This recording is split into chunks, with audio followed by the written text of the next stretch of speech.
அனைவருக்கும் இனிய காலை வணக்கம் மற்றும் இனிய மகளிர் தின வாழ்த்துக்கள்.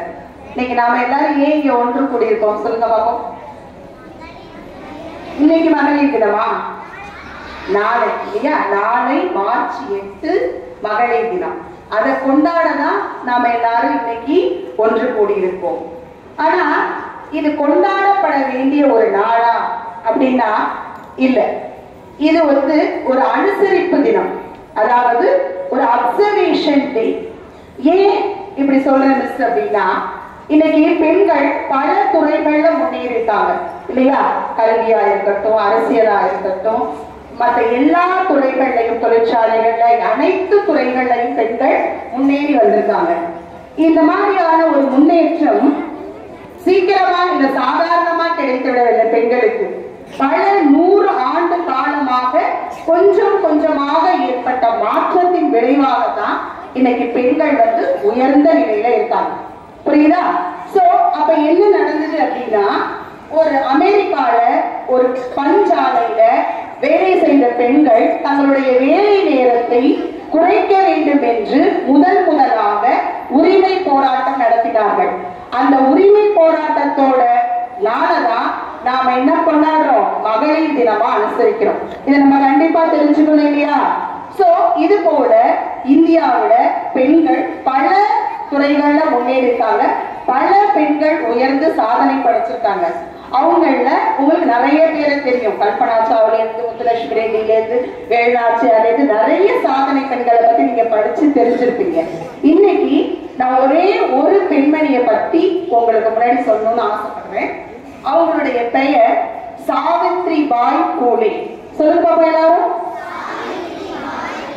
சாவித்ரிபாய் பூலே. அவங்க புனேல ஒரு பள்ளிக்கூடத்தை முதலில் பெண்களுக்கான ஒரு பள்ளிக்கூடத்தை தோற்றுவித்தவர். எப்ப? அப்பயே அந்த காலகட்டங்களிலே 100 ஆண்டுகளுக்கு முன்னாடி இந்தியாவுல பெண்களுக்கான ஒரு பள்ளிக்கூடமே கிடையாது. பெண்களுக்கு எதற்காக கல்வி அப்படின்னு சொன்ன நிலைமையில இருந்த நேரத்துல பெண்களுக்காக ஒரு பள்ளிக்கூடத்தை தோற்றுவித்தவர். அவர் என்ன பண்ணுவாரா, தன்னுடைய வீட்டில் இருந்து பள்ளிக்கு டெய்லி கிளம்பி போவாங்களாம். ஒரு 4 தெரு தள்ளி தான் அந்த பள்ளிக்கூடம் இருக்குமா.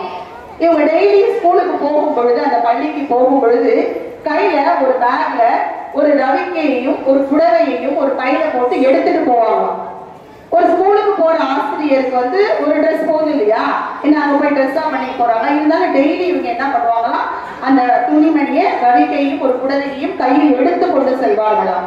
ஏன் அப்படி போனாங்க அப்படின்னு பார்க்கும்போது, ஏன்னா அவங்க அந்த 4 வீதியை கடந்து போகும் பொழுது அங்க உள்ள வீதிகள்ல இருந்த வீடுகள்ல இருந்தவங்க எல்லாம் என்ன செய்தாங்கன்னா, பெண் பிள்ளைகளை படிக்க வைத்து கெடுக்கிறார்கள் அப்படின்னு சொல்லிட்டு ஒவ்வொருத்தரும் சாணியை கரைச்சு அவங்க மேல ஊத்துவாங்களாம். அவங்க புடவை ஃபுல்லா சாணியாகி அப்புறம் தான் ஸ்கூலுக்குள்ளேயே அவங்க என்ட்ரு ஆவாங்களாம். என்றாயிட்டு அந்த புடவையை மாற்றிட்டு வேறு ஒரு புடவை, தான் கொண்டு வந்த புடவையை அணிந்து கொண்டு பாடம் நடத்தி பெண் பிள்ளைகளை படிக்க வைத்து முன்னேற்றி இருக்காங்க. அப்ப அவங்களுக்கு எப்படி ஒரு மன உறுதி இருந்திருக்கும் பாத்தீங்களா? மன உறுதியோடு செயல்பட்டதுனாலதான் அவங்களால பெண்களுக்கு கல்வி கொடுக்க முடிஞ்சது. சோ அப்படிப்பட்ட ஒரு பெண் சாவித்ரிபாய் பூலே. அவங்க கிட்ட இருந்து நாம கத்துக்க வேண்டியது மன உறுதி, தன்னம்பிக்கை, தைரியம். இந்த மன உறுதி, தன்னம்பிக்கை, தைரியம் இதெல்லாம் உங்களுக்கு எது கொடுக்கும் நினைக்கிறீங்க? எது கொடுக்கும்? கல்வி. Very good. எது கொடுக்கும்? சத்தமா சொல்லுங்க. கல்வி. அந்த கல்வியை ஆயுதமாக கொள்ளுங்கள். புரியுதா?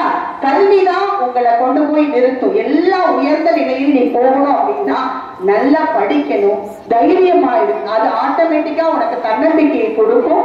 தைரியமா நீ என்ன பண்ணலாம், என்னுடைய வாழ்க்கையில முன்னேறி மேல் நோக்கி செல்லலாம். அப்புறம் காது கேட்காத, வாய் பேசாத, கண் தெரியாத ஒரு பெண் குழந்தையால் சாதிக்க முடியுமா? சொல்லு. முடியும். எஸ், முடியும். அப்படி முடித்து காட்டியவர்கள். அவர் வாழ்ந்த நூற்றாண்டு என்ன தெரியுமா? இப்ப கிடையாது. இப்ப வாய்ப்புகள், வசதிகள், மருத்துவம் எல்லாம் வளர்ந்த நிலையில இருக்கும். 18ஆம் நூற்றாண்டுல ஹெலன் கெல்லர் எத்தனை மொழிகள் படிச்சாங்க தெரியுமா? 5 மொழிகள்.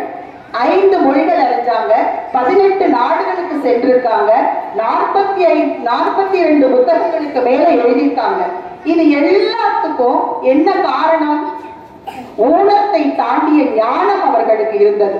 நம்ம எதுவுமே நம்மளோட குறைகளா பார்க்க கூடாது, புரியுதா? அதையே நம்ம என்ன செய்யணும்? நிறையாக எடுத்துக்கொண்டு வாழ்க்கையில முன்னேறணும். ஆக்சுவலா இந்த பெண்கள் தினத்தை பத்தி பெண்கள்கிட்ட பேசுறதை விட ஆண்கள் தான் அதிகமா, ஆண்களுக்கு தான் சொல்லணும் பெண்களுடைய சிறப்புகளை.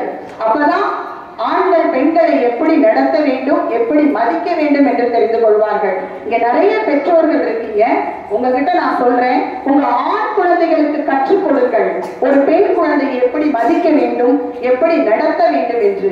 அப்படி நீங்க சொல்லி கொடுக்கும் பொழுது இந்த உலகம் ஆண் பெண் இருவரும் இணைந்து சாதிக்கக்கூடிய ஒரு உலகமாக உருவாகும்.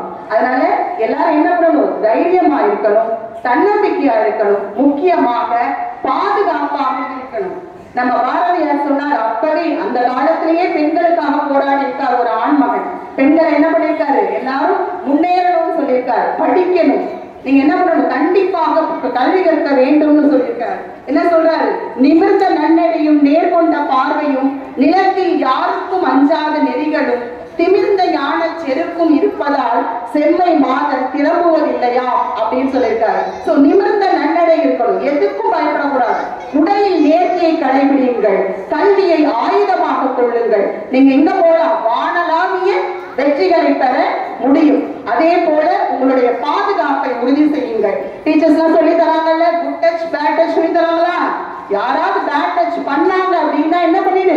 உடனே பெற்றோர்கிட்ட சொல்லிடு, உன்னை நீ காப்பாற்றிக் கொள்ளணும், தைரியமாக இருக்கணும்.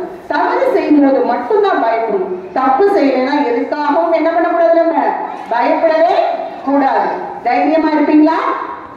தன்னம்பிக்கையா இருப்பீங்களா? ஓகே, அனைவருக்கும் என்னுடைய மகளிர் தின வாழ்த்துக்கள்.